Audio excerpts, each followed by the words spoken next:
안녕하세요.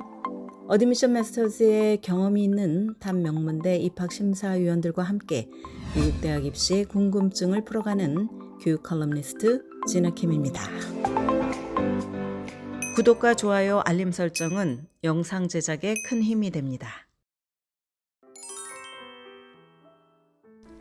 직업과 학업의 목표가 무엇이든 간에 고등학생과 대학생들이 리서치의 기회를 찾아서 적극적으로 참여하는 것은 권장할 만한 일입니다. 일찌감치 리서치 경험을 하면 대학이나 대학원에 지원을 할 때 더 나은 후보가 될 수 있는 것은 물론이고, 대학에서의 전공이 과학이든 비즈니스든 인문학이든 간에 여러 가지의 혜택을 누릴 수 있습니다. 가장 큰 장점은 리서치 경험을 통해서 직업의 실제 환경에 대해서 배우게 된다는 것입니다. 막연하게 상상했던 것은 실제 리서치에 몰두하면서 겪게 되는 현실 세계와 매우 다를 수 있습니다. 리서치에 참여하면 단지 교실에서 수업을 통해 배우는 것보다 해당 과목에 대해서 더 깊게 이해할 수 있을 뿐만 아니라 현실에서의 직업 환경에 대해서 알게 됩니다. 특히 실험실의 환경은 생각했던 것과 크게 다를 수 있습니다. 또한 리서치에 노출된 경험은 직업의 방향을 설정하는 데 큰 도움이 됩니다. 어떤 학생은 특정 분야에 별로 관심이 없었으나 리서치에 참여한 뒤에 의외로 굉장히 빠져듭니다. 반대로 어떤 학생은 크게 관심이 있어서 리서치 기회를 잡았으나 실제 환경이 본인과 맞지 않다는 것을 깨닫고 직업의 방향을 바꾸기도 합니다. 궁극적으로 내가 하고자 하는 직업의 길에 정당한 이유를 찾고 자신의 성향과 어울리는 방향으로 추구해 나간다면 훗날 자신의 선택에 만족을 느낄 확률이 높아질 것입니다.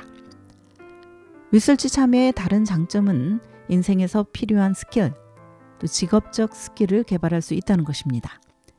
고용주들은 말과 글을 사용한 소통 능력, 그리고 문제 해결 능력, 또 팀을 이뤄서 일할 수 있는 능력, 또한 분석 능력, 그리고 섬세함을 갖춘 후보자들을 찾습니다.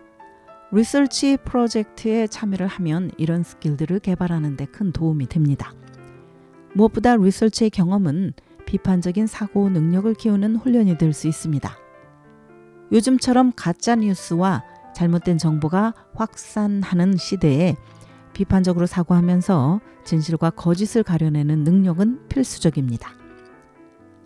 리서치 작업이 어떻게 진행이 되든지 이해를 하면 자극적인 헤드라인과 믿을 만한 정보를 구분할 수 있게 됩니다. 또한 비판적인 사고 능력을 키우는 것은 모든 수준의 학업 과정에서 요구되는 중요한 가치입니다. 리서치 작업을 하면 인적 네트워크도 확대할 수 있습니다. 나의 관심 분야에 종사하는 사람들을 만나고 또 네트워킹을 하면서 리소스를 확보를 하고 기회를 넓힐 수가 있습니다. 이런 인간관계에 있는 사람은 가깝거나 먼 미래에 나를 위한 추천서를 써줄 수도 있습니다. 내가 직업을 구할 때 레퍼런스가 되어줄 수 있습니다. 인적 자산은 내가 다른 중요한 사람들을 만나는데 중간다리 역할을 해주기도 합니다. 그렇다면 이처럼 혜택이 많은 리서치 기회를 잡으려면 어떻게 해야 할까? 많은 학생들은 어떻게 시작해야 할지 궁금해할 것입니다. 먼저 가까운 대학 교수들에게 연락을 취하는 방법이 있습니다. 많은 대학의 교수진은 리서치 랩을 운영하면서 리서치의 조교로 일하는 학생들을 둡니다. 누가 리서치를 하는지 모르겠다면 내가 관심 있는 단과 대학이나 학과의 웹사이트에 가서 찾아보면 됩니다. 다른 대학은 대학 수업에 등록하고 강의를 들으면서 교수에게 리서치 기회에 대해서 문의하는 것입니다. 일부 대학들은 학생들이 등록할 수 있는 리서치 실습 과목을 제공을 합니다. 리서치 전문 교수와 연결되는 것이 어렵다면 그들의 랩에 있는 다른 사람들에게 연락을 취해 보시기 바랍니다. 박사 수료 후에 연구자나 랩 매니저 또는 리서치 조교들이 도움을 줄 수 있을 것입니다. 나의 관심을 표현하는 것을 부끄러워하지 마십시오. 나 자신을 위해서 적극적으로 기회를 모색하는 태도는 인생의 긴 견지에서 볼 때도 큰 혜택이 됩니다. 현실적으로 고등학생보다는 대학 학부생들이 리서치의 기회를 더 쉽게 잡는 경향이 있습니다. 그러나 일부 대학 교수는 고등학생들이 사이언스 페어 프로젝트에 참여하는 것을 자진해서 돕기도 합니다. 다음으로 리서치에 대해서 알아보는 방법은 내 주변에 있는 특별 프로그램들을 검색을 하는 것입니다.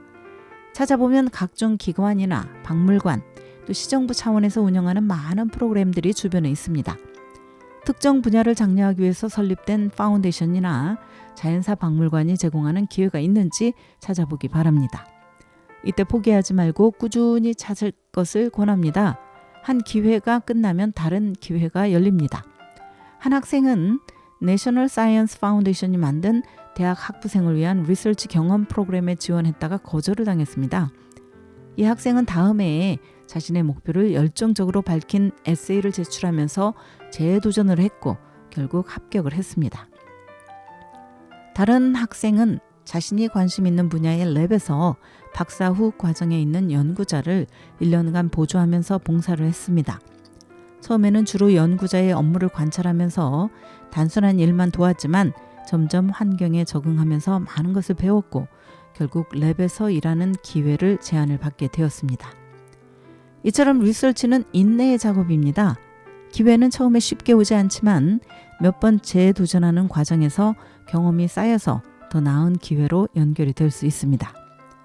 리서치 기회를 찾는 것은 고등학생이나 대학생 모두에게 도전적인 일입니다. 그러나 리서치가 가져다주는 혜택을 생각을 하면 충분히 시간과 에너지를 투자할 만하다고 보겠습니다. 오늘은 고교생들도 도전해 볼 만한 리서치에 대한 말씀을 드렸습니다. 지금까지 교육 전문 컨설팅 그룹 어드미션 메서스 진아킴이었습니다.